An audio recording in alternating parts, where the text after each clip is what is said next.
Selamat siang bagi kita semua, Bapak dan Ibu. Shalom. Semua sehat, amin. Yang diberkati kasih tepuk tangan dong untuk Tuhan Yesus. Haleluya. Saya menyapa dan menyambut kehadiran Ibu Bapak di minggu pertama bulan September ini.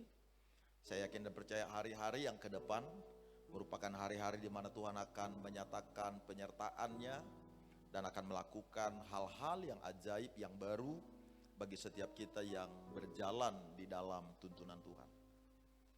Pada bulan September ini Bapak Ibu, dari minggu demi minggu kita akan membahas sebuah topik atau sebuah tema pembahasan sepanjang 1 bulan, berbicara mengenai berjalan dalam kebenaran yang memerdekakan. Saya akan fokus pada beberapa bagian, khusus hal-hal yang berkaitan dengan bagaimana berjalan dalam kebenaran.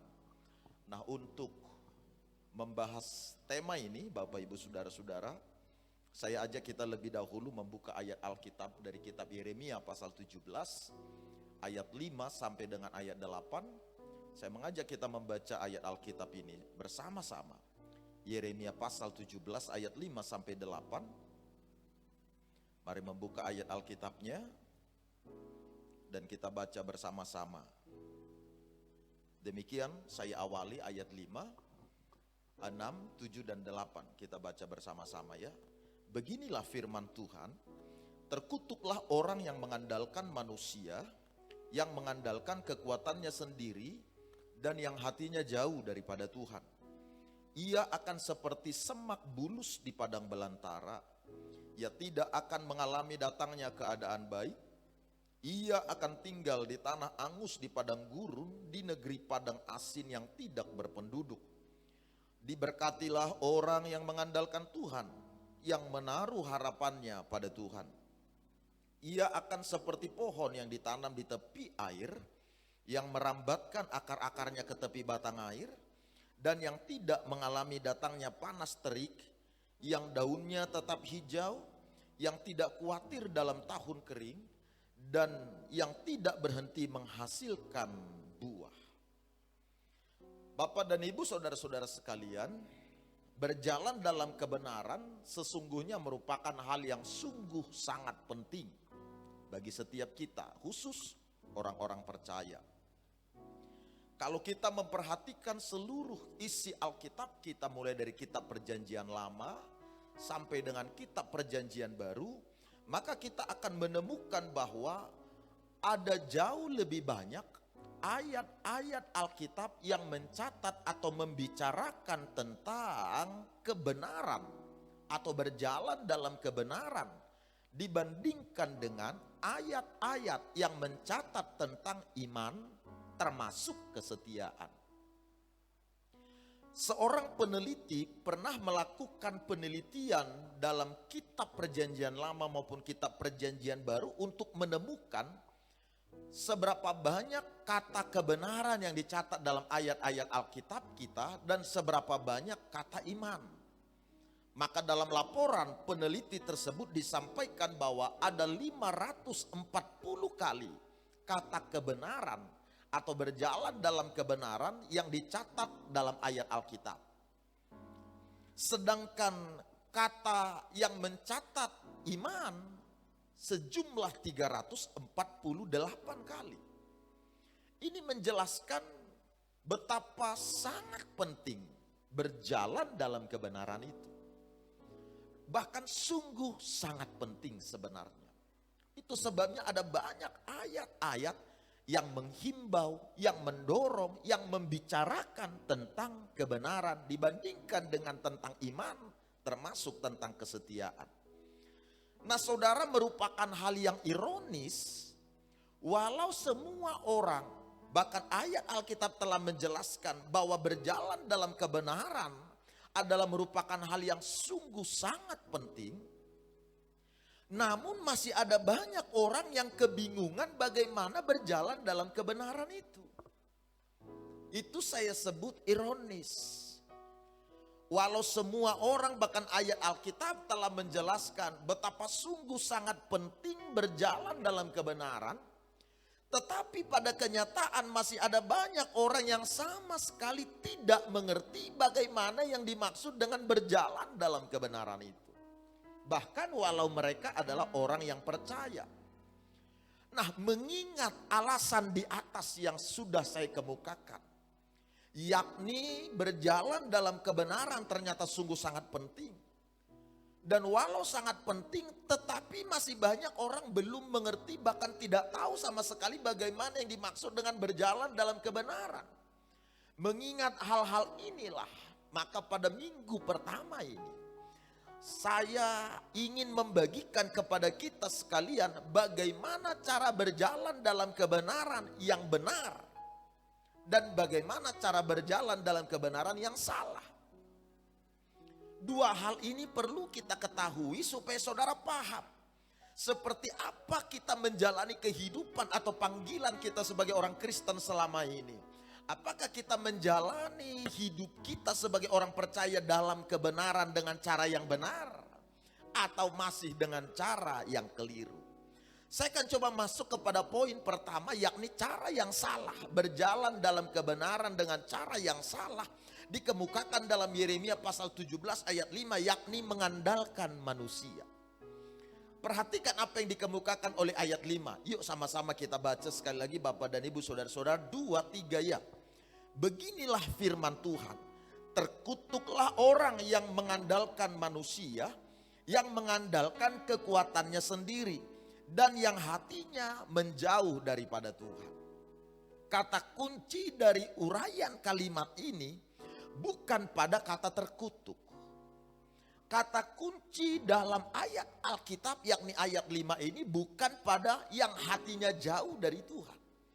Kata kuncinya adalah pada kalimat yang berbunyi mengandalkan manusia dan mengandalkan kekuatannya sendiri.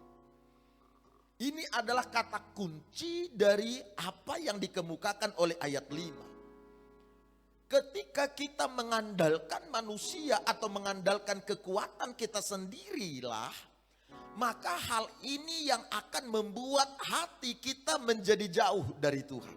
Yang ngerti boleh katakan amin. Saudara mesti konsentrasi ya Bapak Ibu. Ketika kita mulai mengandalkan manusia atau mengandalkan kekuatan kita sendiri, maka hal ini akan menjadikan kita hidup di dalam kutuk. Tidak ada cara yang membuat orang Kristen bisa masuk dalam kutuk kecuali cara yang satu ini, yaitu mengandalkan manusia dan kekuatannya sendiri. Hanya ini satu-satunya cara yang membuat kita sebagai orang percaya bisa hidup di dalam kutuk. Jadi jangan berpikir atau mengira setelah kita percaya otomatis kita lepas dari kutuk. Di satu sisi benar. Tapi di sisi lain saudara harus paham, walau saudara Kristen kita percaya, namun ketika kita menjalani hidup masih mengandalkan kekuatan kita sendiri, hal inilah yang membuat saudara hidup di dalam kutuk. Perhatikan Bapak Ibu, yang dimaksud dengan mengandalkan manusia atau mengandalkan kekuatannya sendiri ada tiga poin. Yang pertama adalah menaruh kepercayaan hanya pada perbuatannya. Mengandalkan manusia atau mengandalkan kekuatannya sendiri. Yang kedua, bergantung pada dirinya sendiri. Lalu yang ketiga, menjadikan usahanya sebagai kekuatannya sendiri. Itulah yang dimaksud dengan mengandalkan manusia atau kekuatannya sendiri. Nah, orang yang menaruh kepercayaan pada perbuatannya, orang yang bergantung pada dirinya sendiri, dan mereka yang menjadikan usahanya menjadi kekuatannya, orang seperti ini akan cenderung mengakui bahwa mereka berhasil hanya karena usaha mereka sendiri. Orang seperti ini cenderung mengira bahwa mereka bisa bertahan dan menang itu karena kemampuan mereka sendiri. Orang yang mengandalkan manusia dan mengandalkan kekuatannya sendiri, yakni mereka yang menaruh percaya pada diri sendiri, mereka yang bergantung pada kemampuan diri sendiri, mereka yang menjadikan usahanya sebagai kekuatannya. Orang seperti ini akan mengira bahwa mereka bisa mencapai sesuatu itu karena kekuatan mereka, keterampilan mereka, kemampuan mereka. Hal inilah yang kemudian menjadikan mereka menjauh dari Allah dan kemudian membawa mereka masuk dalam kutuk. Karena ketika hati mereka jauh dari Tuhan Allah, mereka tidak lagi bergantung dan berpaut pada Tuhan Allah, kemudian kutuk pun mulai masuk dalam kehidupan mereka. Mungkin saja Bapak Ibu Saudara-saudara, orang yang mengandalkan kekuatannya sendiri, orang yang mengandalkan manusia dapat bertahan. Mungkin saja dapat bertahan. Orang yang mengandalkan manusia dan yang mengandalkan kekuatannya sendiri mungkin saja bisa mengumpulkan hasil. Tetapi Bapak Ibu Saudara, mengandalkan manusia untuk bertahan, mengandalkan kekuatannya sendiri untuk mengumpulkan hasil, ini akan menjadi sebuah perjalanan yang sangat melelahkan, sebuah perjuangan yang sangat melelahkan, sebuah upaya yang penuh dengan pergumulan demi pergumulan. Kenapa menjadi sangat melelahkan? Kenapa menjadi sangat penuh pergumulan? Karena semua kita mengerti Bapak Ibu bahwa kekuatan manusia itu terbatas.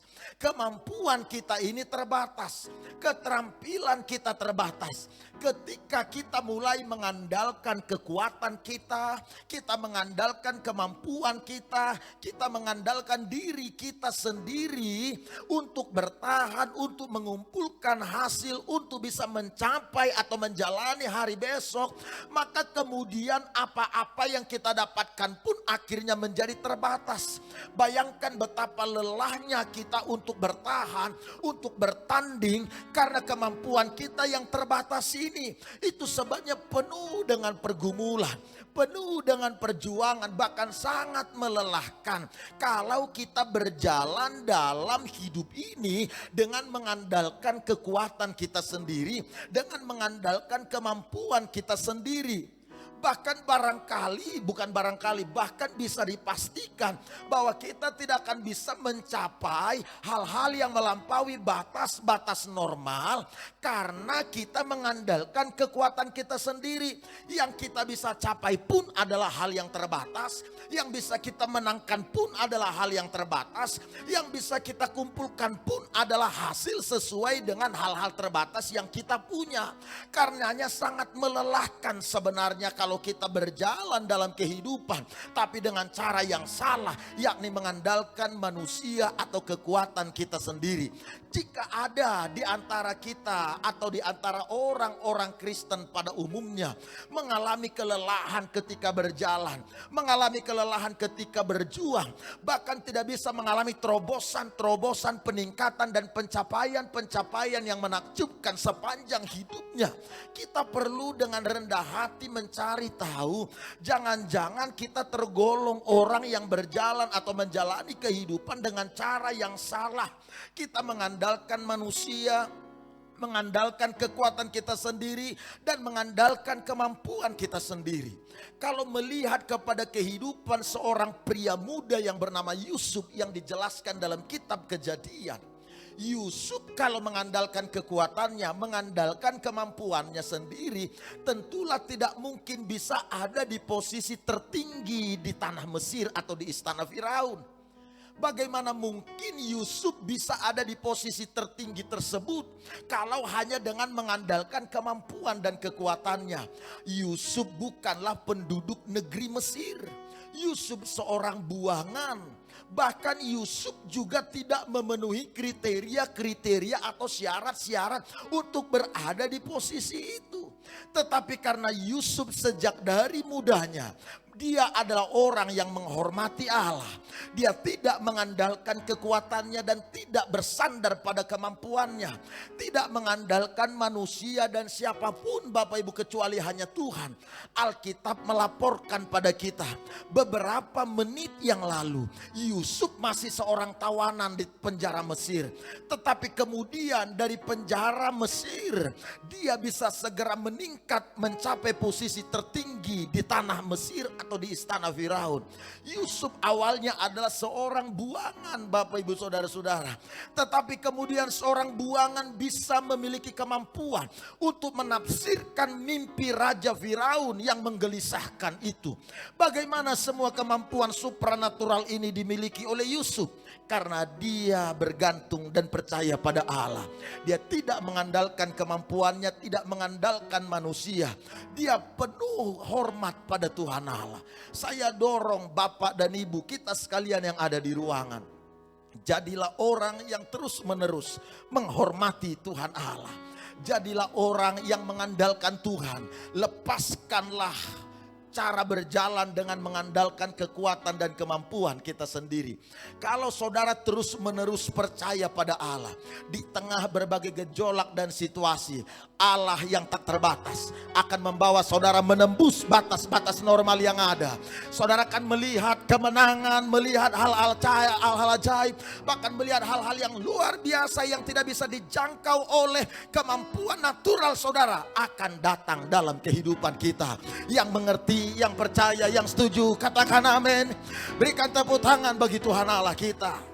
Saya dorong saudara semua, jadilah orang yang berjalan dalam kebenaran secara benar. Akan lelah Bapak Ibu kalau saudara menjalani hari-hari ini dengan cara mengandalkan manusia, mengandalkan kekuatan kita sendiri. Terbatas Pak.